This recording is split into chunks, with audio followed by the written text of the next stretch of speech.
All right, this is the Come Up TCU TV episode 4, and I just want to let everybody know that we have a sponsor. We are now sponsored by Fleshlight. No, but that was Rich Hirsch's idea. But no, okay. But I do want to say that we have a little promotional deal going on here, where if you use the code QUANBECK, that's QUANBECK, then you can get 15% off in the web store for the next 48 hours after this podcast drops. So we're going to test that out and see if anybody actually uses it. But the URL for the web store is thecomeup.bigcartel.com. All right, and today I'm here with my guest, Rich Hirsch, and my two co-hosts, Caleb Quanbeck and Brandon Began. I just want to start off by saying that, since we did last week's podcast with Glenn Pepe, I've been kind of thinking about how there's actually like two main formats when you have a guest on your show or whatever that you can kind of pursue. And the first of which is to kind of like cover their entire life and just like start at the beginning and build on it, which when we did Glenn, that's kind of what we did. Like, it makes sense because he, he's sort of at the end of his, he doesn't do BMX stuff actively anymore.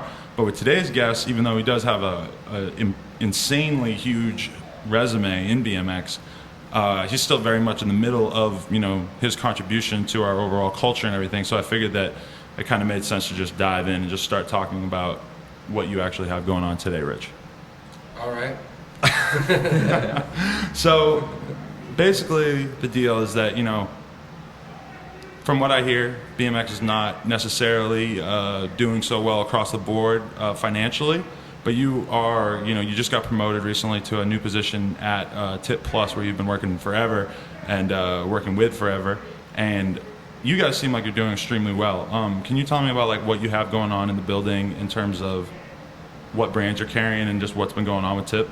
Well, yeah, I guess it all started. I've been working there for about 11 years now with Lotek, but I didn't work in the building for the first 9 years or so of that, and just kind of did Lotek from home on my own time and whatnot. And then about a year and a half ago or so, they basically extended me the offer to become the manager. They thought they'd give me a shot at it, and yeah, I kind of, since I had been sitting there the whole time, had a lot of ideas in my head for what I would have been doing. It's sort of like being a co-pilot on a ship. When you get your turn, you get 10 years of stuff you've been thinking about doing. So that's where we're at now. We're about a year into that. I think the big things that we did, we brought Stranger in. That was a big one. That wasn't really going. I didn't have any money to make it happen. Nothing was really going there, so we brought that in. Revamped up Primo a little bit. We've added a few brands to our roster. We added those little Deathlands fish eyes, which are pretty dope. You guys are the main BMX distributor of those? Yeah, we're the exclusive BMX distributor for those, so that's cool. Reached out to them and lined that up. They're real cool cats. And then can you just get a little closer to the mic? Oh yeah, and then we added fly bikes to the roster last year. Right, and that was a couple years ago or something, right? That was I guess probably around June or so when that hit, and so that went real good for us. We've had an order of that come through so far, and then actually we haven't even actually announced it, but I just announced, or not? I guess just announced on the flyer. On the flyer for our amateur rail jam, it did mention that BSD and Merit were also going to be sponsors of it, and that's because we're now distributing BSD and Merit as well. Nice. So yeah, that kind of rounds out our offering. Tight. And so what would be like your basic tasks that you're in charge of at Tip on like a day-to-day basis? Everything. Quan, maybe you can answer for us. What does Rich do on a day-to-day basis, or what do you do there? Like you've kind of been brought along as his little sidekick here. Rich pretty much handles everything with product development, keeping the sales guys in line, team stuff, everything. I handle customer service and sales, and I help Rich with whatever he needs. Right. And so, like, what is like your view on why Tip seems to be doing pretty well in the middle of, like, do you believe that we're in the middle of a recession per se in BMX right now? Yeah, I think we're in a transition more than a recession. I think the economy's in a transition from I guess you could say physical goods to digital goods in all the different forms. So a lot of industries suffered through that, ours included, with everything from DVD sales to magazine sales, and a lot of money was made 10 years ago that isn't made now, right, that people haven't necessarily found replacements for, And so do you think that's why, like, we kind of feel like the snowboarding and skateboarding communities and everything, they all sort of seem to have the same complaints about the shrinking of their industry and stuff? Is it just a shrinking of disposable income amongst young people? In this country, yeah. The thing for us, and to touch on why we're doing good, and thanks for noticing that. That's cool. Definitely stoked on that. Yeah, it does seem like we're doing pretty good from our side. I hear a lot of stories that companies are down and whatnot, but yeah, it's not the case for anything we're working with. But I think that it's just things have changed, man. Like the cable company had to start selling internet.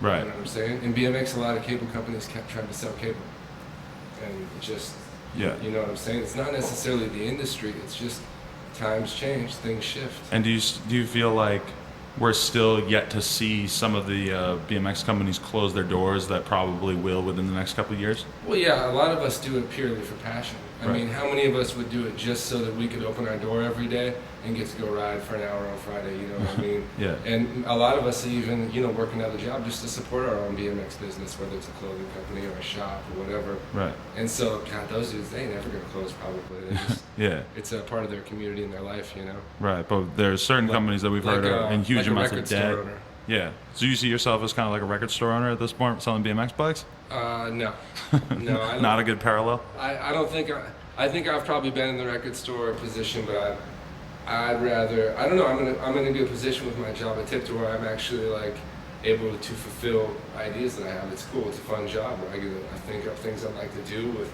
riders I like to work with and help them fulfill their dreams and kind of build a program out of all of it. Nice. So what about Stranger? Like that's the in-house tip brand now that you have been running through them and everything. Like how did that first come about? Like why did you first have the idea?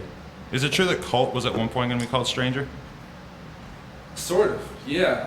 All of that sort of ties together. Yeah, basically, I guess the way the timing of it all went together was I had edited that last Fit video when the whole Fit team was jumping ship to do, not the whole Fit team, but a lot of them were jumping ship with Robbie to do the Colt deal. Right. But it wasn't really, as far as I knew, a set thing. So I was making the video and just kept hearing more and more rumors as it was going. And eventually, by the time the video came out, me and Robbie have been good friends for a long time, and he had told me, yeah, man, we're all going and doing this thing. Right. And so it was real awkward, but it didn't have a name yet. And he was saying to me, hey, maybe you should come work with us. It'd be cool if we work together on this new brand.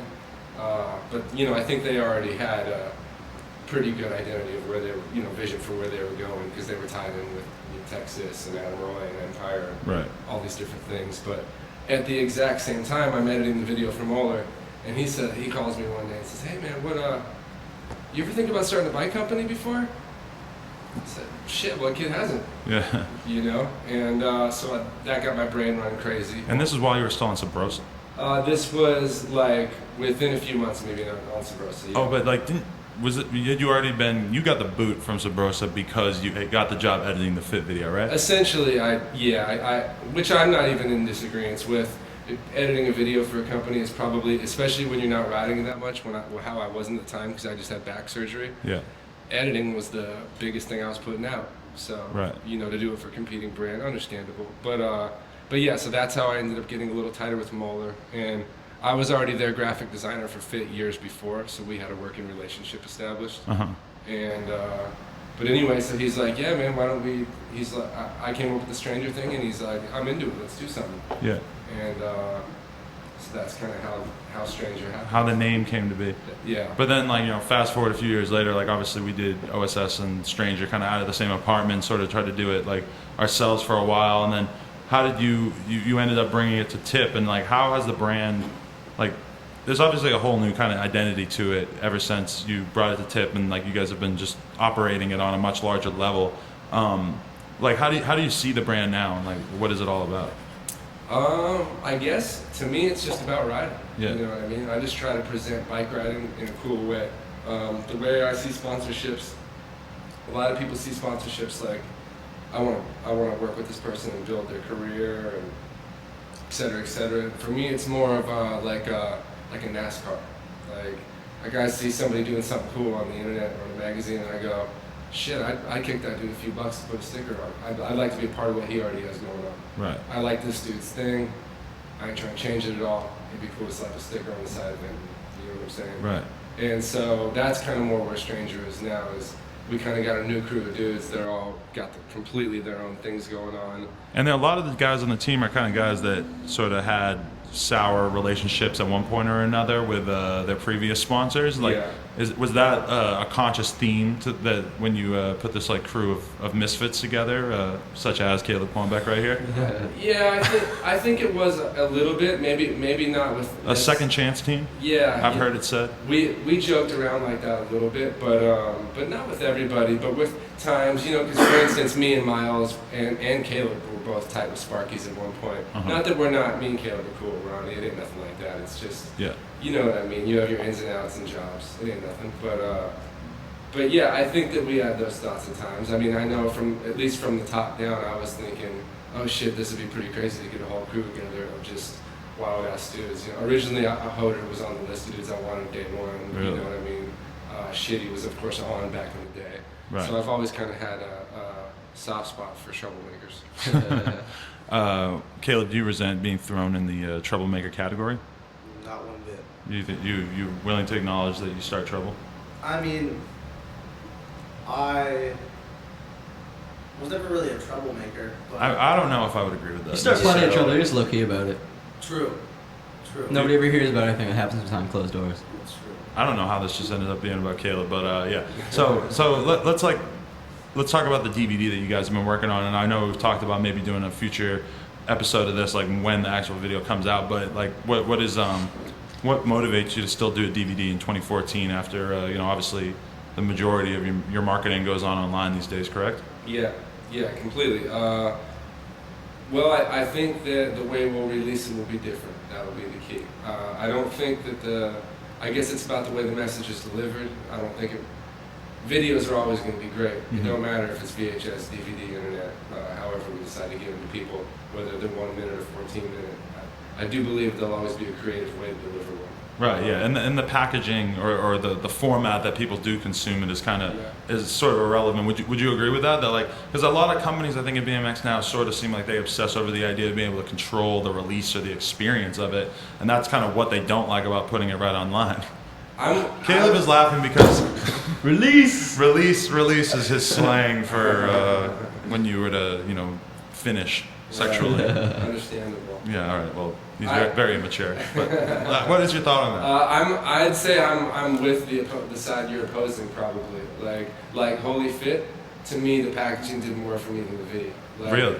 Like the way they released it and seeing that blew me away. Like to see, Yeah, and then the flash drive with the crosses and shit blew me away. So that's like just as much of I come from a graphic nerd, like art school. Do you think that that's just as much a part of it at this point? Like, is it? No. It's not enough to just put out a video like that. That's stuff irrelevant compared to what the writers put into it. But right. But had It Fit still not, adds to it. Like, but had Fit not done those few things, I think it might have slid through. That's all. Right, yeah. Like, I mean, and even the kids who don't get it, they know that the high-end packaging exists, so they're probably like that's the kind of weird thing about putting out a video. And I don't know if everybody realizes this, but I think it's kind of similar to like when a rapper puts out an album where it's not about the money that the rapper is going to make from the album, because realistically, unless it sells unbelievably well, they're not going to make any money about it. It's about making a statement about who that artist is. And he's going to tour off it all year. Exactly. And from your perspective, it's almost exactly the same thing, where you give it away for free or extremely inexpensively, and like usually the amount of money you make from a DVD is not going to be even close to how much you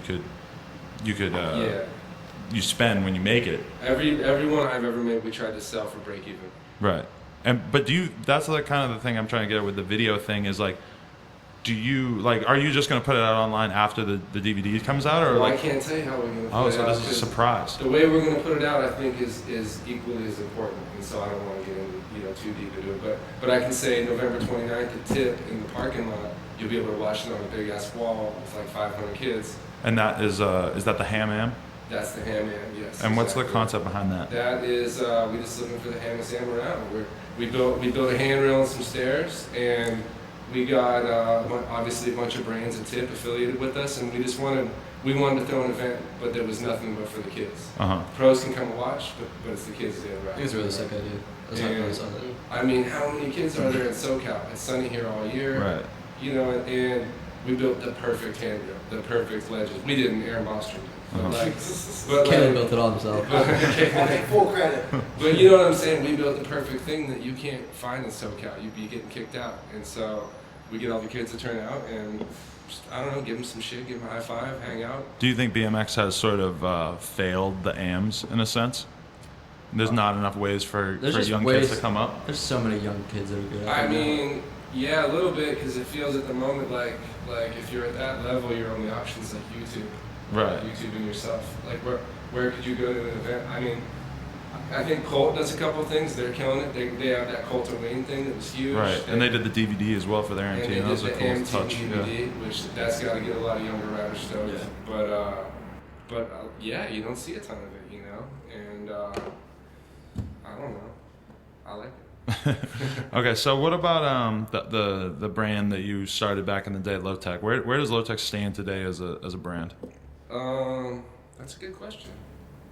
I think this will be our biggest year. Not to get into numbers, but the shoe order we have coming in is a lot bigger than anything we've ever ordered before.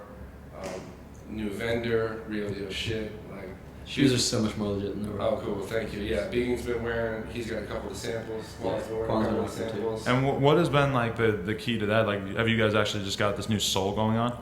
It's really that it takes forever to learn how to make shoes, just like it takes forever to learn how to do everything. How old is Lotek now? Lotek is going to hit its 11th year in this spring. Yeah. And so, you know, it's all about the shape of the foot with a shoe. Right. If you got an ugly foot, you're going to have an ugly shoe. And I just didn't know how to make a pretty foot for a long time. But we got a pretty foot now. And so we got a pretty shoe. I think the Vauxhall definitely makes a big difference. Too. Yeah. You can't get that slim shape without it. Yeah. Definitely. But between the better shape, I think people just generally like thinner shoes. I've definitely been hearing a lot of good feedback, like from kids who've seen the line and stuff like that. So Began just shilling for a sponsor right now. Hey, I'm just saying. I mean, you could be authentic or you could not be. I don't know, but I'm willing to call into question your authenticity here. I hate you. No, that's dope though. But like, I don't know, like their hands down, they good. Yeah, it's been going well. And like, where's the team stand these days? Because Lotek has always kind of had a team that. It was always iconic one way or another, but like lately it seems like you guys have been sort of setting up for something new. Yeah, well, that's true. Yeah, I mean, there's been, let me think. I mean, the most recent addition would be Began, really. And then Began's obviously about to be stepping up to the big leagues here soon, so that's going to be, 2015. I would urge you to rethink that decision. and then of course Caleb's a big part of it these days too, so he's going to be a lot more involved with things. And then I have a few other people that I've been talking with and probably shouldn't talk about until it happens. You know what I'm saying? Is that a knowing laugh, Caleb? But like, Obviously. Yeah, I think it's going to be a big year for Lotek for sure. Nice. And what about Primo? And we and actually on Lotek, just to stick on that for a second. Okay, yeah. This year we got the cut and sew apparel. That was a big one for us. We're making all our shirts, cut and sew, hats, jeans, socks. So it's just, on the product level, we're actually becoming a real brand where if you ain't that, it don't really matter how many videos you make or people you sponsor, Yeah, and I mean, obviously, like the game of being a clothing company or like Lotek is sort of a clothing company in a sense has changed a lot. Like, it doesn't seem like a brand could ever really stand out by just doing T-shirts at this point. Would you agree? Yeah, I think, it goes every 3 years, the trend, T-shirt graphics. Yeah, right now, T-shirt graphics, unless I see a really neat one, I'm over it. But a year ago, they're probably cool. Next year, they'll probably be cool. Do you go out of your way to spend a lot of time paying attention to sort of like fashion trends or what's going on in sort of BMX culture or outside BMX culture? Yeah, definitely. I definitely take a ton of time just ingesting media and shit, but like mostly just through books and stuff. Why do you think that BMX has kind of failed to capitalize on the fashion side of things in the same way that skate has? Do you think that there's still hope for, because it seems like sort of a lane that like multiple brands have been trying to branch out to more and more over the past few years especially? Well, it's just, it's a few things really, man. One, it's our stores aren't built for it, you know what I mean? A BMX retail store, it's got chain grease everywhere, you know what I'm saying? It's got tools, he's doing repairs. It's hard to really merchandise clothing, keep them clean, figure that out. And then on top of that, it's hard to be a BMX clothing brand because you can't get those dealers to stack their shelves very deep with your clothing, Not a lot of people know, but most clothing brands operate off factoring rather than bank loans. Mm-hmm. And when you operate off of factoring, basically you don't own your inventory. They flow you the money every season, even if last season didn't sell you, they flow you the cash flow for next season. Right. And so it kind of keeps it rolling, and that's how streetwear and these other industries do it. But we're just too small for that type of business, I think, in BMX. Nice. Do you feel like Lotek sort of had your position almost attacked at one point, a few years ago, when it seemed like Nike and like a lot of other companies really sort of started to come into BMX? Maybe when BMX was sort of at its high point, would you say BMX was at its high point in 2007 or something when Nike first dipped their toe in? I don't know. High point to me, sales-wise, we're at the high point now. But, really? But do you think that's just you guys, or do you think that's overall? I would agree that it couldn't be overall. Okay. But for us, the last high point was probably 2004, and now we're back to stoked again. But I'd say Lotek had its moment back then. Yeah, we were probably moving about 30,000 pairs back then a year, and it's cut all the way down to at a certain point to about 7,000. Okay. You know what I'm saying? And then we'll probably hit about 30 this year again. Mm-hmm. So for a point of reference, that's a good position for us. We're stoked to be there. We're not looking for some limitless growth or right. What do you think of the status of the BMX shoe game, in terms of different brands and stuff? Does it seem like it's less competitive now? I think Osiris has gotten out of it. It seems like, for a while Orchid was doing it, and then I don't know what happened with that. That one's crazy, right? They had it. You thought that they had it? I thought they had it, yeah. I don't know. It's weird. I thought they had it. I get it. Some of the riders got older, and it's tough to work with that, but fuck, man, it's Hamilton, Vibe, I thought they had it. I was into it. Yeah, that is. I had started Lotek and was still into it. I was jealous as shit. Right. I see Derek at Interbike and be I'm hella jealous, bro. Yeah, that is a weird one. And it's almost I almost feel like it would be kind of unfair to talk about Little Devil without him here to tell his side of the story of exactly what happened, because you do kind of, I guess now I'm talking about it, but you kind of look at Little Devil and you're like, that was the brand that had it, and they seem like they're probably the biggest clothing brand of all time in BMX at one point, and then and then just nothing. It just sort of cut off, and like I said, obviously you don't have insight necessarily into why that happened, but not a clue. That was kind of a weird one. It seemed to me like they divested into the footwear game, and the footwear game's tricky. Really? It's just you gotta stack so deep with your inventory that you end up diving on a couple bad shoes, and you're in a lot more trouble than with a bad T-shirt. And that's probably what happened with Inopia, the original BMX shoe company as well. It very well might be, yeah. The original, I believe, is SCG, if you want to. Okay. Steve Cairo. Who's that? I don't remember anything about this. He's a cat from, I think, Florida. But, yeah, a few people took their hand at it through the years. Inopia, obviously, was the OG that kind of got it moving. And then Derek got... I think me and Derek were pretty similar at the same time. And definitely Orchid was first for a little bit. And then, a super obscure one would be what was it, Cast? Was Cast? It John Paul Rogers, and he had, Chase Hawk was announced that he was going to be in the team at one point. I thought Cast was going to be the one, to be honest. Yeah. I thought they were going to be... It's funny because, Lotek, the name inherently is just supposed to mean not tech. Right, Simple. yeah. I've been wanting to just make basic-ass vulcanized shoes since day one. But the MOQ, that means minimum order quantity, is too high at vulcanized factories until this year. Really? We finally can reach our order. But literally, we just been trying to make these same shoes the whole time. And I thought Cash was going to beat me too way back then. And that was probably 2005 and then, or something. What was that Below company? Shout out to Brian Osborne. Yeah. What was They it? had Nathan. Below? Yeah. I will always remember Below because... The Jim C shoe? Yeah. They had the squares on the Right. side of it and shit. Yeah. Would you have chosen Jim C off that team to give him a signature shoe instead of Nathan Williams? Inside... I might have challenged that how about decision, to be this? honest. I tried to buy Below and ingest it as part of Lotek and have two shoe brands out of tip. And why didn't that go through? I think, I don't know, wrong place, wrong time, that type of stuff goes. I will forever remember Below because I was wearing a pair of them when I was on Megatour 8 with Chase Dehart, Black Man. Well, no, the people who got arrested, we all got arrested on Megatour 8. And it's this crazy ass story because we were just at a party and a girl was throwing bottles out the window. And we all got arrested. And I had my Belows on.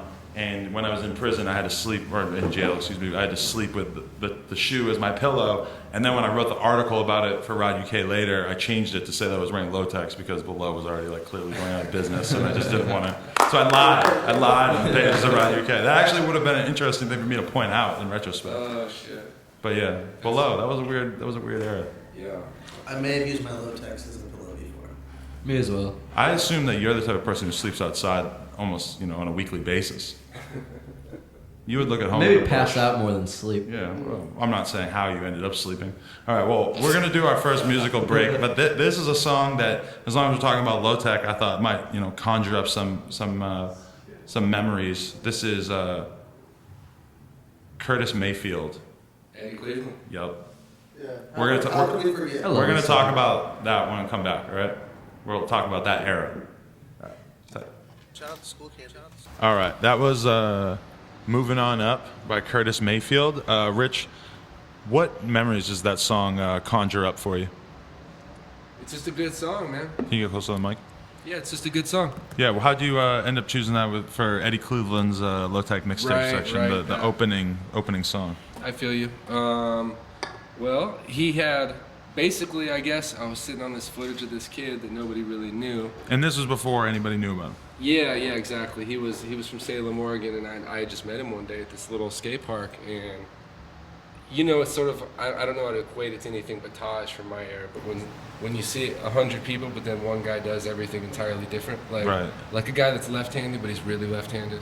He was that guy. Like he had the seat slammed to the frame with the widest bars possible, but still did the bar spin airs. And that part, like if you go back and watch it, like I just watched it earlier today, it's fucked because it's like a lot of the stuff he's doing is not stuff that was like terribly unfamiliar at the time, but it really did feel so different. Like his style and his bike setup, like it's probably really hard to put into perspective for like a 16-year-old kid in 2014, like what it was like when Eddie came out. Bikes were dumb before Eddie. What was the stereotypical bike setup at the time? Tiny ass handlebars. Right, I guess that was his biggest tiny contribution, huh? handlebars, high seats. Duct taped Haro seats.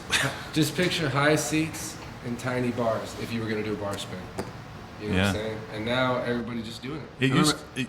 Well, you go. I saw like fucking 50 kids at like every skate park I went to with that ACCDC. Like, they I just watched- changed how bikes look. I like, watched Mike Aitken take his brakes off. I watched Chase Hawk take his brakes off. I watched Chase Dehart take his brake off. All together, hanging out. Because kicking of it. Eddie? Yeah, flipping out, going, "What the fuck, man? It looks so dope what he's doing. I don't get it." And of course, they were amazing at it in a day. Yeah. And it wasn't, and they had their own style with it. But still, we just hadn't seen somebody with that exact. Basically, what Eddie did is he had a trail bike, but rode street on it brakeless. Yeah. Right. And the trail dudes always looked way fucking cooler than the street dudes. Not maybe they're steeds or whatever, but their bikes looked cool. Yeah. Because they're bigger. And Caleb, so Eddie Cleveland was your babysitter? Basically, we grew up in Salem, Oregon together, and I was like between 6 and 10 years old. And the local skate park I'd hang out at, him, Vince Karoff, Ben Kaufman, a couple of locals would come, and I'm pretty sure my mom traded them beer to babysit me while she went out and partied. I'm Really? pretty sure that's how it happened. I don't really remember because I was Pretty so sure young. that's right. Yeah, that's right. So there's a good So- chance that Eddie Cleveland slept with your mother. Maybe. Is that offensive? Am I not alled to say stuff like that? I mean, That's he's shock not- jockey? No, my mom's cool. Maybe. Cool enough to bang Eddie Cleveland?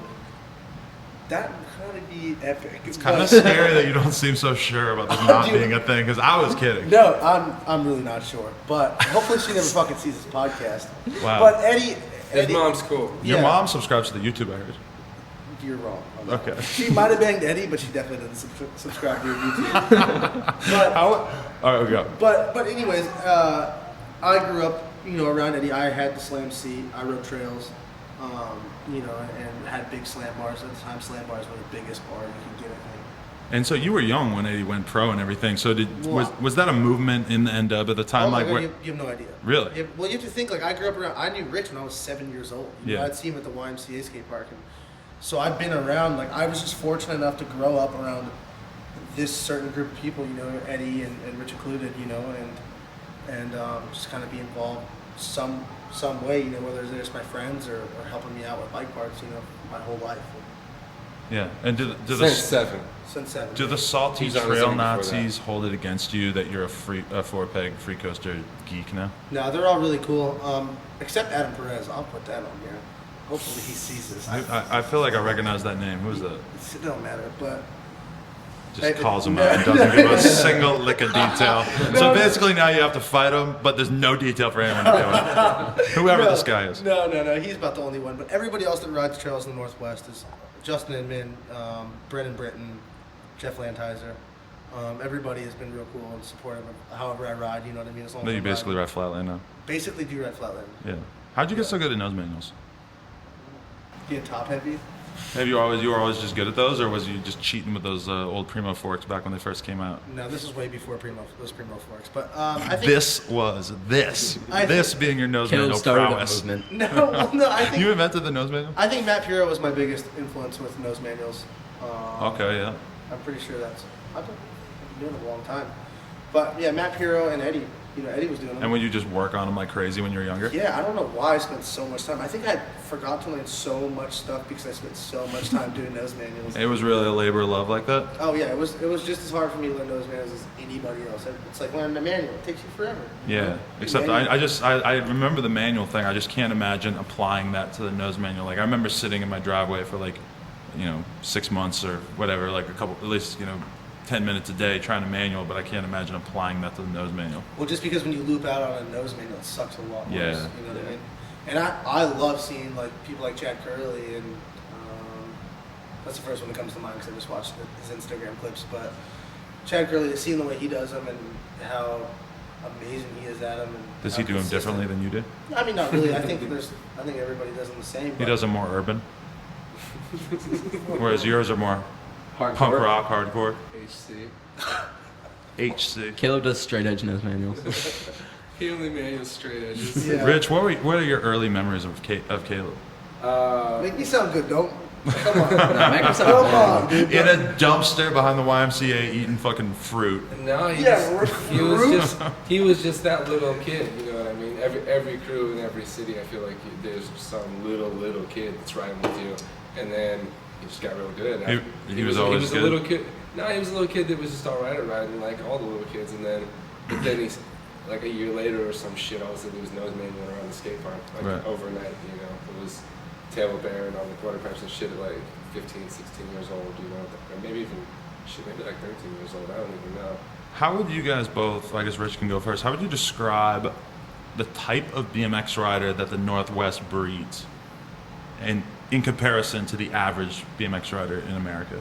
Well, I think that originally it was probably a lot of trail riders in that type of base, just because of the woods and there's a lot of urban area to build stuff that doesn't get torn down. But the old school wooden ramps were around just as much. So BMX as a whole was really dirt jumps and wooden ramps for a whole lot of time, which it was rad, but it's kind of what held it back too, because it was sort of unapproachable and weird. You had to build this crazy obstacle to ride it, So I think now up there it's like everywhere. Everybody rides everything, but there's still some lumberjacks out in the woods, but not like back in the day. Caleb, thoughts? I just think that the Northwest, along Get with it closer. the Northwest, along with like the Northeast, most kids coming up weren't like they would ride whatever. You know what I mean? Right. Here in Southern California, it's very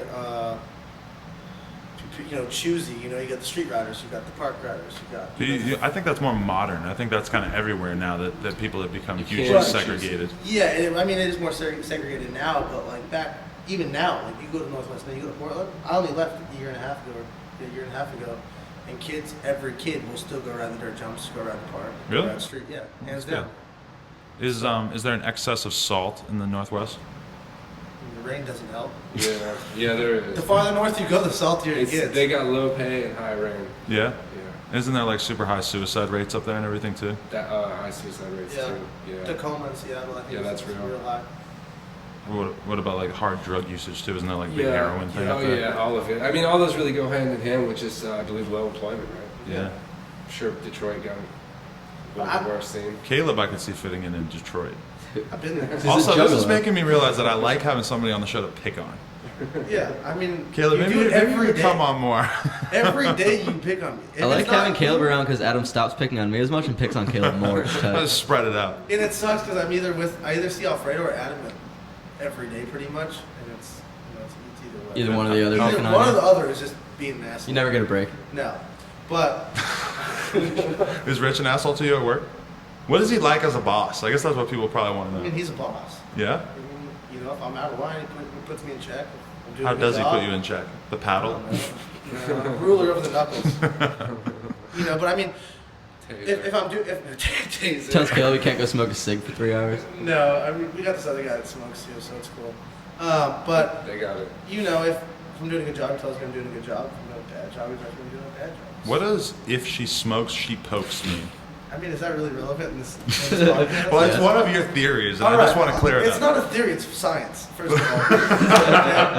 And I'll tell you guys, you'll never meet a girl that smokes cigarettes and doesn't put out on the first date. That's science. And that's the term, if she smokes, she pokes. And I mean, there's no way for us to test this necessarily. I don't have the funding to test this, to see if it is Kickstarter. science. Yeah, can we start a Kickstarter to verify if this works or not?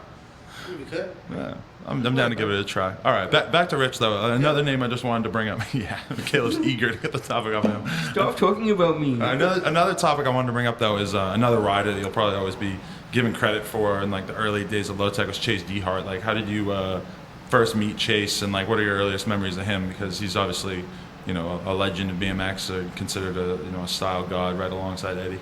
I think to me, I met Chase way before Eddie. He came along a lot earlier. Oh, okay. And he was part of that whole Brian Wismerski, New Jersey, kind of mini ramp tech Right. crew that was coming out back then. And I met him through, I think he was on Primo Flow at the time. And back when Glenn PP was the Primo guy there for a split sec. Right. And I think he lined us up and was already just flowing Chase Lotek since he was on Primo.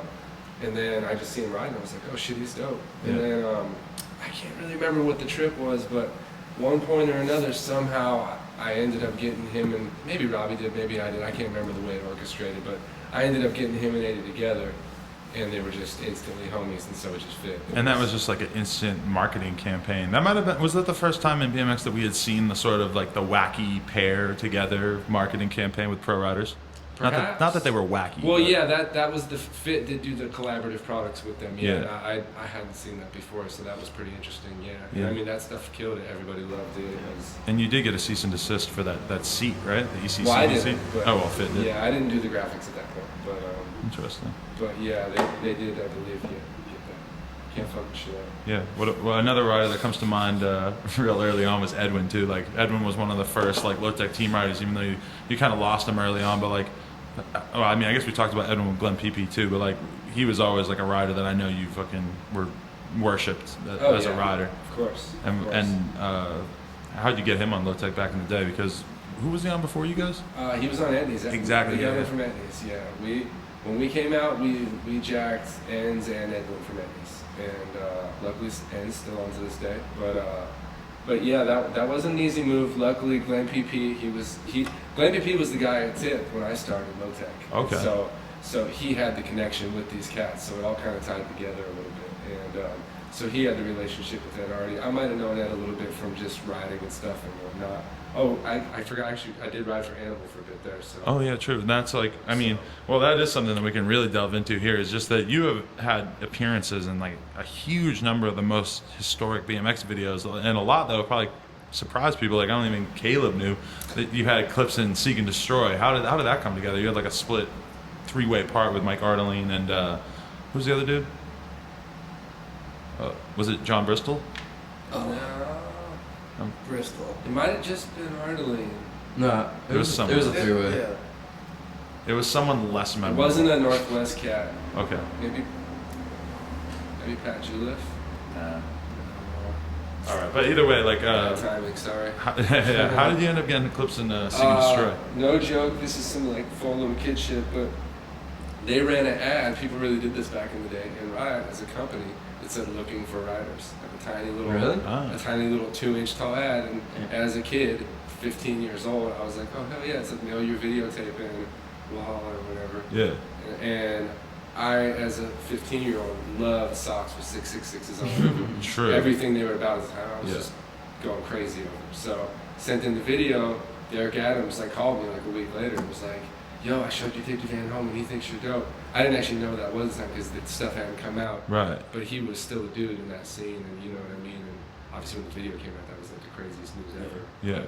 But basically they were like, "Yeah, Your demo tape or whatever, that's what we called it back in the day, your demo tape, like music. How would you feel about kids sending in demo tapes to Lotek these days? Oh, I get it every day. You did the Grassroots thing for a while that did that. Yeah, I get it every day. I find people through that. And you still watch videos all the time, like they get sent into you? Yeah, it's just more now these days. It's a DM on Instagram. You get like 200 a day. You have 200 Instagram DMs a day? I mean, if I opened up the DM for you, how could you not have the same thing? I mean, on the come up, Stranger account is But nobody's nice. trying to get on the come up. They're trying, you know what I mean? Right, but I look at the But you come ups got DMs those maybe like once a week. Yeah. No, I don't even look at them. Oh, you just get them. I couldn't even look at it. Really? For all the kids listening, I look at them sometimes. Because they be hauling me every once in a while like a warranty or something. And I'm like, are you for real, dude? Like you. Oh, that's yeah. Like just any other way would have been time. yeah. The Instagram comment about warranty is not good, Caleb. But I mean, you also respond to every single Snapchat message you get, and I know you're dying for the Snapchat shout out, right? No. I don't even want a Snapchat shout out. But I do think that it's important. You know, if a kid has a question that's worth answering, I will answer no matter what. You know what I mean? If it's on Snapchat or if it's on Instagram, if it's on Twitter, it doesn't matter. If a kid has a question about a product or a trick or whatever, I will respond. So you're gonna get that K just by manually chugging through every single message and responding, right? K-hole. You fall Works into hard for that K-hole. K. Okay. You got the K Trapped in the K-hole. Shout out to Come Up and ONSOMESHIT for that. for our infinite. That shout shout you out too. Fuck you, Deegan. Uh-huh. But hey, on the But yeah, topic back to of- Little Devil. Yeah, Little Devil. Yeah. Well, Rich was also in Albert Street. I don't know what that is. That's the one I don't know. So What it You is. don't know what Albert Street Lou is? Bickle has bitten my foot before to the point of He like bit your real foot. pain. How did Yeah. that happen? Yeah, I'm out in New York. I'm 17. Steve Crandall has flown me a frame. I sent him a demo tape. Demo tape? Like literally a month after the Little Devil thing. Same type of hungry ass little kid bullshit. You know what everybody does. We all do. It's fun. Yeah. And you grow out of it or you don't. But I did it. I mailed him the tape. He said, "You're cool. I'll send you a frame." I bought myself a bus ticket to New York. I was like, I want to see what New York's like. Are you To serious? Ithaca? Bus from Oregon to I New took the York? bus. To yeah. Ithaca? Holy fuck. To Ithaca. Yeah, that was. Oh my That's God. ridiculous. Yeah, You just got back. Guys, Wait, how old were you? I was 17. And you went there and hung out with Crandall and shit? Yeah. And Lou Bickle. Yeah, and that's where I met Bob and George D. That's insane. And so I go there, right, and we get to Ithaca, and it's Tag, and it's all the OGs. You know what I mean? I can't even remember all of them because there were so many fish. Crandall Fish, Tag, Herbals, you know, all the OGs over there. And so anyway, they're looking at me like I'm some crazy kid, and it's pretty funny. You know? You're 17. Yeah, You must have been pretty fucking they're crazy to driving get on ar- that bus. They driving us around like to East Coast Destruction Park, you know, back in the day. Yeah, Like, we're yeah. rolling in the van with no seats with 40s rolling around, getting 40s in the way there. And so you were drinking at this time because it feels like that would have been a big barrier. I to hang probably out with drink them. like a beer. Okay. Like, you know, like a poser beer. Yeah, and, yeah. And I'd just be sitting there like just fanning out here and then tell stories just stoked, you know, and they'd probably look at me like, fuck, this kid sucks. But And how long did you stay out there? well, so it's crazy. I'm with him for about a week, and then there's a contest up in Youngstown at Section 8? Section 8. So I go up to that joint, and I randomly meet Garrett Reynolds, and he drives me up to that joint, and I meet Bob and George D there, and they're like, yo, come stay with us in Jersey for a month. Garrett Reynolds? Garrett Burns. Burns. Sorry. Okay, I just wanted to check. Yeah. I was thinking for The a second, I'm like, the Garrett original should not have been Garrett. driving a He's car like at the 6. time. Yeah, he's the Garrett legend for my Right, childhood.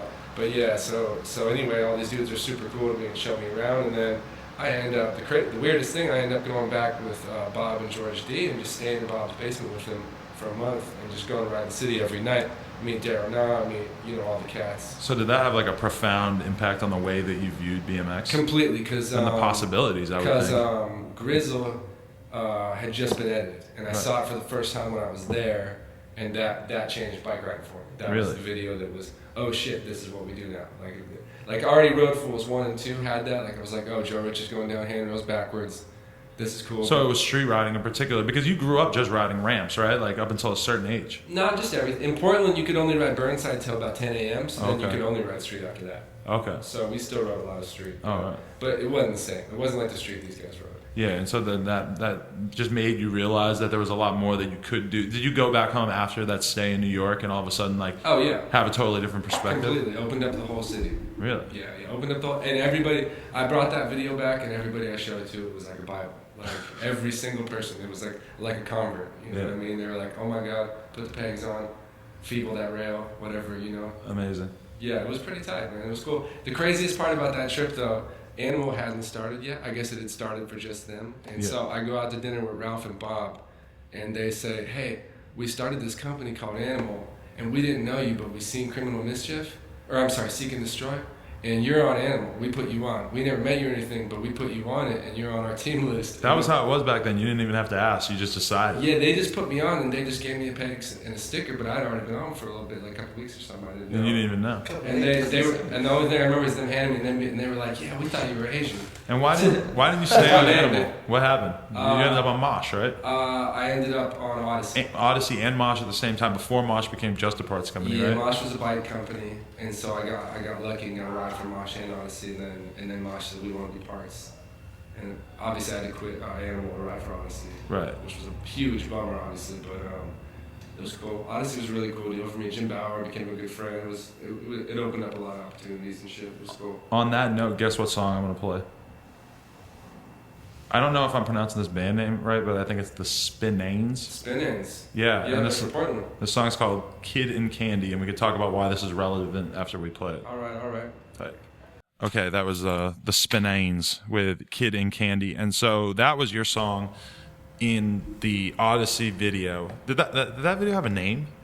No, that was just the Odyssey video because it was the first DVD they had ever released. Right, and that was kind of an interesting, important moment for Odyssey because that was sort of cemented their transition from a lame company to a cool company, if I'm remembering correctly, because Odyssey experienced like a crazy resurgence like right before that video, like all through like the late 90s and stuff, because before that they had been kind of wonky or whatever, and then all of a sudden the product was like way better, and then that video kind of put the cap on it, and it had sort of like a weird format where you went and filmed for a week with the whole team, right? Daniel Randall. Daniel Randall was his split section, but then you went and filmed with what, like Adam Van in Hawaii, Yep. Jimmy Levan in Seattle. Yeah, basically, Odyssey, Jim Bauer had become the assistant or something there, like maybe 2 years prior to that, and that's when all the cool shit started slowly trickling in, like Jimmy Levan got on the team, Jim C got on the team, etc. But it was still kind of weird. Then Jim C actually put in the word for me, got me on the team at one point, and then the dude that was above Jim finally left, and Jim got to take over, and so then basically, you know, he was full of creative, cool ideas. You know, Right. He was just ready to go, and we were just hanging out one day, and I said, hey, why don't you let me make an Odyssey video? And he liked Blueprint and stuff in the past that I've been part of, and I think I might have done a props commercial or something for him, you know. But I just pitched it. I was like, how about this? Every rider gets to pick a week or 2 weeks. They go to the city. I'll go with them. We'll chop it all together. We'll be done in a year. You know, change the format a little bit from the usual boring video. Not boring, but just from the usual format. And of course, they went with it. And then, yeah, they just let me run with it. They gave me the money and didn't get involved. And What was it like filming with Jimmy Levan for a week? it was crazy. Was he partying his ass off the whole time? He was partying a little bit. He'd disappear for like 3 days. 3 days. Yeah, like 3 days when we only got like 10 in Seattle. But he'd come back on day 4 and just kill it. Like do like 6 moves down a rail. Like What do you think Jimmy Levan's doing when he disappears for 3 days? I thought he was just hiding from me because he was just sick of like somebody that cared about BMX. He's like, this shit's annoying. Really? It was tough to get him going and kill it. Well, I was hired to crack the whip. You know, when Yeah. somebody's only got a week or 2 to film, I got to be calling you every morning like, hey, homie, you want to get up? Like, I know you're hungover, but What about Vic Murphy? Was there anything interesting that occurred during your time filming him?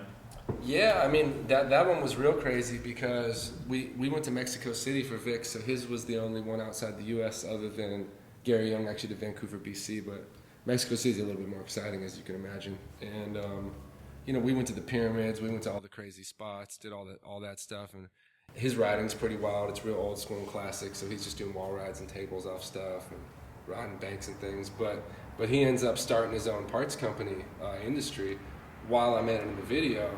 And Odyssey's basically like, hey man, burn that video part. Like, Really? and it ain't my video, you know. You literally burned the footage? I didn't literally burn the footy. I handed it back over to Odyssey, and I don't know what happened with the footy, but They might have burned it. they may have burned it. I don't know. They may have patched things up. I don't know what happened in the end, but it didn't go in the video. And every once in a while, I think about that shit because I'm like, oh yeah, remember that one time I spent all that time in Mexico City? Yep. Oh right, there's no evidence of it.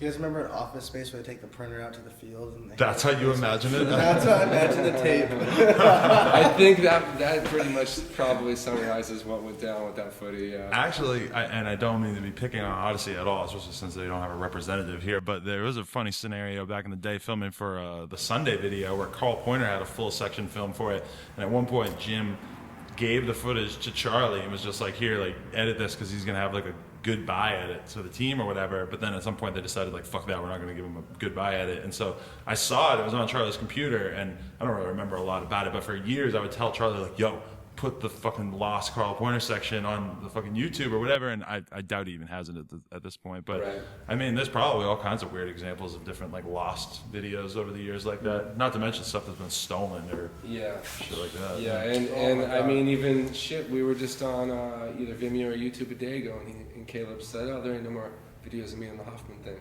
Hoffman deleted all Deleted all your videos? So whatever he done over there is gone. Yeah, Wow. That Yeah, that's happens pretty crazy. commonly. You think Matt Hoffman was just having a bad night and just fucking wiped you off that? Dude, this isn't my podcast. Okay. my podcast. One thing I did want to say though is like I really like your section in that Odyssey video with Daniel Randall. Like what was the process like filming that, because you got to ride a lot of like amazing California spots that haven't been rideable for 10 years back then. And It was for me. It's funny because I guess it had that feel, but I was just living here, so Yeah. So I just had Shad come to town for 5 days, film me in my local area for 5 days, and then that was it. So it didn't feel too spectacular. And but at the time though, was it still like the feeling of like, did you consider SoCal the holy ground for BMX at the time, or was that a reputation that it got after the early 2000s or the late 90s? I think that nobody feels that way after they move here, and I had already lived here for like 5 years probably at that point. But I was already on the dreaming of Barcelona or something by then. But. And so what do you have to say about, like, I mean, you invented it, and it's now like a trick that you see almost everybody in the X Games run do, the 180 crook. So you invented it in that part, and when I talked to Shad about it earlier, he said that it was unbelievably easy for you to do it too, and that it didn't even seem like anything. It is a really easy trick. The 180 crook. It's weird that it didn't catch on way earlier. Yeah. Easier than 180 pegs, definitely. Easier than yeah, by sure, far. exactly. Way less yeah. scary, too. See, so everybody understands. How that. can you justify that, Vegan? Yeah. Dude, It locks. on a rail. On yeah. a rail, it's easier. Yeah, no. I know a lot of you guys say It's this. easier. You don't When have to you're clear your 180 front tire. Yeah, exactly. When You you're just- 180 and pegs, you got to clear your front tire. And a crook, you just go right over. But then coming out of it is when it gets complicated, right? Because Yeah. you went to Fall fakie off. on I that would one. Now fake it's it. like everyone Indians out of it. Yeah, I didn't. The Indian almost kind of works, though. I don't think I can fake it. I think I have to. Yeah, the Indian kind of just like... The fakey's hard if you don't tooth. I actually toothed in the video and muted the audio. Really? Really? Yeah, whoops. Muting Come on, audio. everybody's doing that nowadays. You Is could've been muting educated audio with that. taboo? Yeah. If it keeps the rodeo peanut wolves at bay? Like, just editing out a little bit of bonk audio in there or something? Have you ever done that? Think of one instance where... I've done that in a million videos. If it makes it look bad, I never that shit's for edited entertainment. I want it to look good. Is a BMX video just for entertainment? It is when it's made by a shoe company or whatever I'm putting out. Okay, but like, does that justify certain editing trickery? I think it justifies, like, if homie's chain rattles when he lands, I'll mute it because it's annoying all of us. Yeah, it just sounds... Really? gross. And See, I consider that I kind want of to just just hear ambient good, noise. clean audio and landings and pops and Interesting. But that's not every edit. Some edits I like raw as can be. I feel like John Hicks would actually turn up the chain rattle audio because he's all about the bike noises, and he actually will. I'm all about the bike. I'm selective with them. I'm all Yeah, about good it, too. bike noise. Yeah, so you don't want a gross bike noise like your shit creaking or something. You don't want an Aaron Ross hub guard rattling I don't around want like that his dry old pedal. FBM Yeah. part or whatever. Nobody else knows what I mean. No, Yeah, but I I had do a remember Stairmaster. that. Yeah. If we want to take it back really far, and this is so ridiculous that I'm going to bring this out, but I remember back in the day, Jackson Radema on BMX board talking shit about Aaron Ross's hub guard rattling around. Yep, Yeah, in that that's Empire true. video. I believe it. And it's just like, I mean, obviously Hey. that doesn't matter now, but I bought 3 bike frames in my whole life, and one of them was an FBM Stairmaster. Just saying. you were that big of an Aaron Ross fan at the time? I didn't even know who he was. I just bought the frame because it was small. Wow. Did you know that Aaron Ross is still voted like #1 most popular rider on like the Vital Reader survey? Really? Yeah. On Vital? And Yeah. what numbers Vital voted? Yeah. Vital is voted number fucking 8, right below BMX Onion. But I don't know whether all of a sudden we're talking about Aaron Ross's popularity ranking. This is kind of awkward, but no, I did the other trick. I almost called you out on from that part though. Is I almost said that you did the first pegs hard down a rail. To me, they were first. But Seth- didn't Seth Kimbrough do it first? Seth Kimbrough. The first one I ever saw Seth do was actually the X-Up grind to hard. But before that, there was like I don't know, what was that zine? That weird thing that he did with Bruce Crispin. They had like the Z-Ride. Z-Ride. Yeah. There was like an online I was the trailer editor for of that. that for one issue. Yeah, but there was an online trailer way back in the day, and I think Seth Kimbrough did Pegs Hard on like a 3-stair rail at the time. He's one of those dudes that he just did them. Yeah. He didn't name them. He didn't. You know what I mean? Like he just went, yeah, it's a 180. What do you mean? And he did the X-Up Hard like a million. That's crazy. Yeah, Yeah, that's that's fucked. Like, Rich, did you name it the Hard 180? Oh, I didn't even. No. Back then, was there a feeble hard? Castillo did it in Nowhere No, Fast. the thing is, everybody was feeble harding ours. But did they call it that back Yeah, then? yeah. Everybody Okay, called that it was a feeble. good thing. The thing that was unique was the fact that it was a I Pegs know, Hard. but I was yeah. just curious, was it just a feeble 180 normal? And then We switched? didn't know. We didn't. At the time, me and Shad, when we were filming it, didn't know it was possible, and so we were just messing around. Really? Because it's basically a flat rail spot, you know. Yeah. But I'm sure lots of people had done it since it's just a 180. It's still a hard trick on flat rail. Like, Can you tell? You can't double peg hard. I can't peg hard, fuck. Really? I can't either. Yeah, I just did that one time for that video. Oh, No joke. Don't you love tricks like that? I just Sometimes you did just it, get them yeah. done and you're just like, oh, I can't do them, but I did it. Yeah, I don't know. Worked out. What about the can toothpick grind? I used to like the can toothpick Did you invent stalls it? and grinds. I don't think I invented any of these. I think these are low-hanging fruit. You know? For the record, Shad is the one who told me to mention Okay, that. that's funny. Yeah. Shad invented the wheelchair. What's that? Signature. Secret. Some sort of weird. Can you explain it, Rich? It's some sort of weird contort yourself. No, you wrap your front foot around the head tube. Oh yeah, like a can where you wrap it around the front of your Yeah. bike looking all goofy. Oh, Yeah. okay. Yeah, that's a wild one. Caleb, did you have a foot jam phase? Were you one of those kids? No, because I did foot jams the wrong way until about 5 years ago. I did it with the back foot. Uh-huh. So everybody thought I was like doing this crazy new foot jam thing. And me and Bruce did it in the He same did that way. too. And Eddie used to talk shit to me about it and tell me it was wrong. What impact did Bruce Crispin have on the NW scene back then? He was like our superstar. He was, because Yeah. he won the fucking X He Games. won the X. Even man. before that, The though. thing about it Even before that? is he had moved to North Carolina before he won the X, so nobody really, you know, we weren't really able to claim him that hard when he won the X. Oh, so was that weird? But when he Pro Town came, got him. but the second he got back, we were claiming him again. It was all good. Yeah. And it was crazy going to Burnside and seeing a dude with a brand new full face helmet on with a Slim Jim sticker and no visor, like in that grimy scene with the mirror jersey, Yeah. and the whole kit, 8-foot high threes over the spine. It was weird contrast. But was he seen as weird in your scene at the time, or did you guys appreciate him? Oh, we appreciate it. Yeah, well, because most people rode bikes kind of like that. Yeah. But ain't nobody had the full face with the jersey, with the Adidas, with the. But everybody was down with Bruce. Like, he's one of those people who's so, like, he's the nicest person. Yeah, he's the. There was best. nobody that was not down with Bruce's riding or what he was doing. Or What is Bruce Crispin doing right now? Probably just playing music, riding. Yeah, oh no, every he's once in a got while. a new acoustic project. Yeah, he's always got a banjo. And if you didn't know Adam, Bruce is huge into hardcore. Still. Oh yeah, still loves Really? it. We talk about hardcore all the time.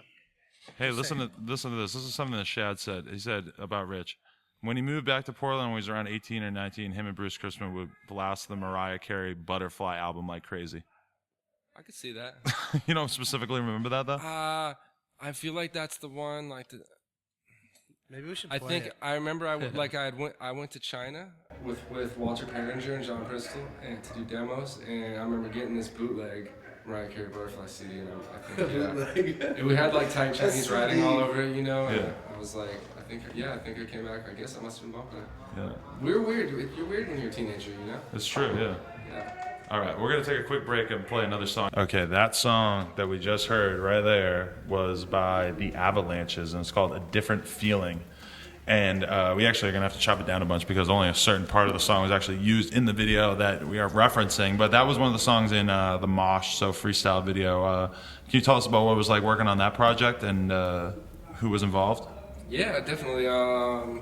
The Avalanches, first of all, I got into them because of Mike Arderlin. He was a huge influence for me growing up. His riding, his style, the whole gig. Lives right down the street.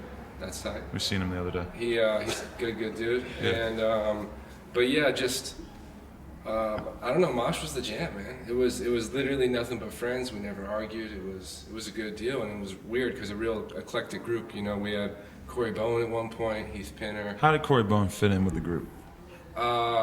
Back then, perfectly. Yeah? Yeah, like I went to Australia with him, stayed at his parents' house. You know, partied on the Gold Coast, the whole deal. That's actually where we shot a majority of the So Freestyle video, And then we So that was majorly in Australia? a lot of it, yeah. I didn't know that. And we weren't even really trying to make a video. I just been stacking footy over basically a summer or so, and then one day had a few beers and decided to just mix it up and see what it turned into. And then it was kind of fun, so we printed copies of it. How'd you get down with Ian Schwartz back in the day? So Ian Schwartz was out in Cali randomly, I guess with some Midwest buddies of his, you know, and he was kind of the word around, like people had been talking, oh shit, this is the dude that came back with manual block, like Right. little things. He had, I can't remember what it came out, if it was... This if it props was- bio maybe? The props bio had came out, and maybe the system video thing. Oh, okay, yeah, Oh, the definitely the chat system shack video by section. that point, yeah. Yeah, and so between the two of them, he was pretty much the most unique dude around at the time. There wasn't anybody on a free coaster looking like a pro. Yeah, exactly. You know, it was crazy, and so he came out here, and I was like, dude, you got to be on Lotek, you got to be on Mosh, whatever I can get involved with you on. And he was hyped on it. He was already wearing Loteks, and so it kind of just lined up. You know. So you got him off DK? No, he wasn't on anything. Oh. He was actually, he was in one of those weird limbo spots that ladder riders get where everybody was noticing, and he was talking to Robbie, and he was talking to GMC or whoever, or actually I don't think Sunday was going, but you know what I mean, like 2 or 3 companies were, Right. or no, GMC was going, never mind, he got on Sunday, Yeah, shortly after that, thereafter, yeah. but he was about to be on Fit right before that. Really? Really? Yeah, he had heat. A lot of people knew about him, but I think funny random story. But I want to say that it was no disrespect to Van, but I want to say it was Van that put the kibosh on the Fit deal. Really? Because you know how it goes. You spread it around to your team, and one guy's not into it. You know. And what do you think Van's reasoning for not wanting Ian Schwartz on Fit might be? Oh, who knows, man? There could be anything. You know what I mean? Maybe He had a didn't- free coaster. Maybe he didn't like free coasters. Maybe he thought they looked nerdy back then. Definitely, you might have had a point, yeah. Yeah. I'm sure a lot of people would agree with that now. Yeah, you know what I mean? Who knows? Who knows? And who knows if it was even Van? That's just my vague recollection. Mosh is included in this umbrella, but like, you know, you're basically giving credit, I think, a lot in BMX for just being really good at creating brands and sort of creating the identity for brands. Obviously, you've done it over and over, like with Mosh in a sense. Would you consider yourself to have created the Mosh imagery, or I think, or at least the time period that I think I they're worth contributed, remembering? certainly. Yeah, I think I helped at least in their tail end. You know, Mike Dietrich, the guy who did Leadwood Clothing. Yeah. If you remember that. Yeah. He was the original cat, and then you know Shepard Ferry is The bad guy? the Obey guy. Yeah. So actually, they were our graphic designers in the beginning for the first couple of years. It was pretty crazy. Really? They had a label or a design firm downtown called Black Market, Uh-huh. and so they did our ads. So our stuff just, I think, it stood out above other people's for a while. And so we had, sorry, tapping. I don't remember actually which cat in their firm did it, but Shepard was in the meetings. It was, you know, it was a big deal. Sam Arilano was the guy who ran Mosh, and he used to be part of Fresh Jive, Stussy. You know, he came up in the 80s scene, a part of everything, and so he had all the hooks basically. I feel like alongside like LeVar and stuff like that back in the day, Mosh was Oh, like yeah. one of the first like kind of like more hip companies almost like. Yeah, I think all When the So dudes Freestyle came were out, all- it had like the bright pink like branding and shit like that, and just kind of like yeah. more upbeat. Like, Yeah, trying to we get weren't the- afraid to be a little more gay with it. you Yeah. know? And then on top of that, as far as like print ads go, I mean, so, back in the day, I can't remember if it was Mosh or Lotek, but there was an ad. It was like one of the only non-riding ads I'd ever seen. It was Eddie sitting against the wall, and he had a volume Ardeling at the time. Right. Do you remember that ad? Yeah, that was Lotek. Lotek ad. That was my. I'm just kind of off topic of Mosh. Did you consider that a risk at the time, like doing a lifestyle ad like that, or is that weird? I think so. Yeah, at the time it actually was. People would look at you weird, but I don't know. I loved it. I always felt inherently like if somebody doesn't look at you like that, then you're fucking up basically. If somebody doesn't look at what? Look at you like you're doing something weird. Oh, okay. So do Like you if somebody in your circle doesn't question it, then you probably ain't trying hard. do you still feel like you kind of get that sort of feedback with stranger that you know? Every day. Really? Yeah, Like- every day. Random example. We made this weird big rim. When I got the first sample of tip, I showed it around the office. All the salespeople said, "Oh shit, that's the weirdest rim I've ever seen. That looks like one of those big fat fucking weird mountain bikes." Yeah. And so I think we hit the nail on the head. We got something that If you got actually- people talking, then fucking. It's different enough to where they notice. You know what I mean? If it ain't different, basically you got a circle, right? You could be in the middle of it, the blandest point, or just go to the outside, whatever edge it may be, and usually you find something cool out there. And do you feel like you've ever taken that to the negative end of the spectrum? And do you have any memories of risks that you've taken in terms of like marketing or anything that just completely fell in their face and just didn't work out at all? Probably like all of them. I don't even know. Shit, I ain't got no mansion. I don't know. But I mean, no, I can't think of any marketing-wise. I think I've gotten pretty lucky with most of the projects. Product-wise, probably had some misses. Can we talk about Lotek Vancouver too before we're done? Can we just Yeah. talk about like that? That obviously was considered like a really groundbreaking video in a lot of different ways. What would you consider to be its main sort of effect that it had, or like why it stood out so much at the time? I think that video just marked the transition from VX to HD. We didn't shoot HD, but basically DVXs had come out. DVXs kind of gave you that film look, and you could kind of bridge the gap. And so, did you spend like huge amounts of time color correcting it and stuff at the time too? Yeah. I did two things. One, we didn't use a fisheye. We bought a wide-angle lens for it instead, so it had more of a cinematic feel. And then we shot it only on the DVXs, and then again, color corrected it heavily. And so, nowadays that looks a bit played out, but at the time it seemed like a cool thing. I didn't really ever want to do it again after we did it, but it was, I don't know, I felt like it was a fun moment. Something different. Can we also touch on the Fremont San Francisco mixtape? That was kind of a unique video attempt that you threw out there too. What did you do? You bought a bunch of old cameras off eBay? Yeah, we bought a bunch of VHS camcorders. The concept originally was I was going to mail them to these dudes, and they could just kind of mess around filming stuff all the time, and then we'd compiled a weird, literally almost what Stephen Hamilton's doing now, I think, with all of his new videos. But basically, we wanted to, just make an eclectic mix. At the end of the day, it's not about, it's about the writing. It's not about what camera you use. You know what I mean? So the different cameras are your filter. They give you a cool look. If 92 companies are using VXs, then I'm gonna be like, let's get anything else, right? And so we gave that a shot. Probably drank a few too many beers editing the video. It was all right. It was a neat experiment. Right. I guess like this, the final topic that I want to like talk about before we're done is just sort of like marketing in general. I guess is kind of like, I don't know, in BMX, like what do you consider, like what are you really trying to do with your brands, like when you put a video out? Like what is, like, obviously it's cool, like you want people to see bike riding and stuff, but like I think that you like consistently have been like pretty successful in terms of marketing your brands, in the sense that like even with Stranger right now, it's not like you have some like crazy super like it's not like you went out and stole all these like high profile riders or whatever. You have like the local dudes who are around you in LA and stuff like that, but like still it seems like you've been able to do a lot more with the brand than similar marketers might have been able to do in the same situation. I guess like my question is just kind of like what's your mentality behind everything that you put out in terms of your brands that you run? I mean, I guess since it's just me doing it, that it probably keeps a little bit more of a unified vision than the way some things can go. For me, the way I think of it is it starts with the product. I don't make the product if the product doesn't have a couple of reasons to make it. And whatever those reasons are the marketing. I don't really got to do marketing. Right. Like if the shoe's better, you can see it in the shoe. I'm just going to show my dudes riding around in it. You know what I mean? I've really never, with any of my brands, in my opinion, done anything out of the box marketing. I really just show them sitting there hanging out, because either the dude rides different, just looks cool, or hopefully the product does that. One or the other, or hopefully a mixture if we really hit it on the head. But for me, it's always been really start from the product, go from there, and let the product lead the rest of it, Because I've never had to market somebody else's product, really. If you're doing something dope, there should be no reason to like have to convince somebody to buy Exactly. it. Like they should just want to buy their own. Like, Yeah. There should be 2 or 3 reasons you made it, and if you just tell people that, then you're good.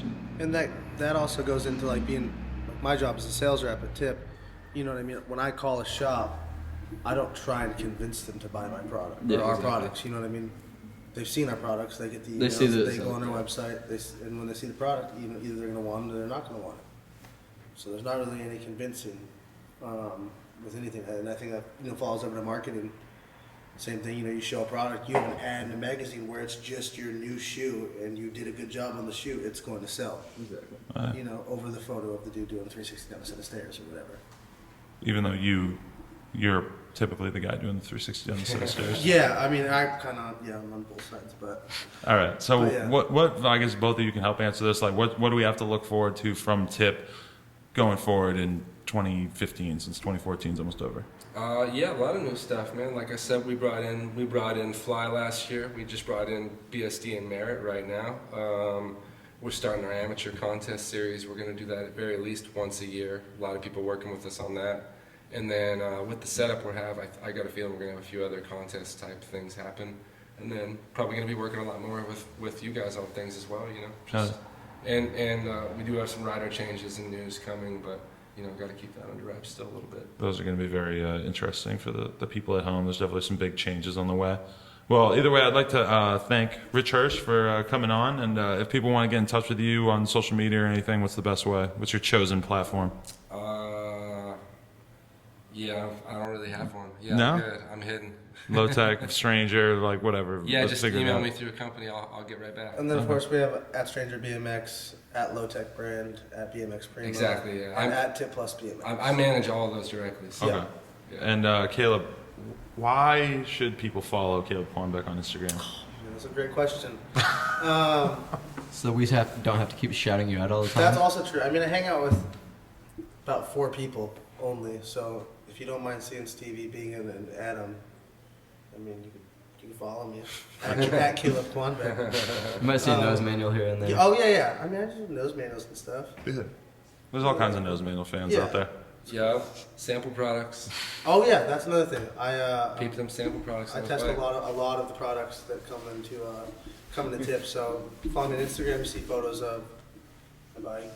And you're a girthy guy, so if they can handle your... I'm working on that, but I almost feel like I shouldn't. I'd be feeding them Chipotle with the samples. Yeah. Chipotle is a pretty healthy alternative. Eat this burrito. I heard he taste these prefers crepes. Panda. Get the burrito I bowl. love Panda. Let's go get some Panda, actually. I love Panda. Panda's closed. It's a fucking 11. Oh, damn it.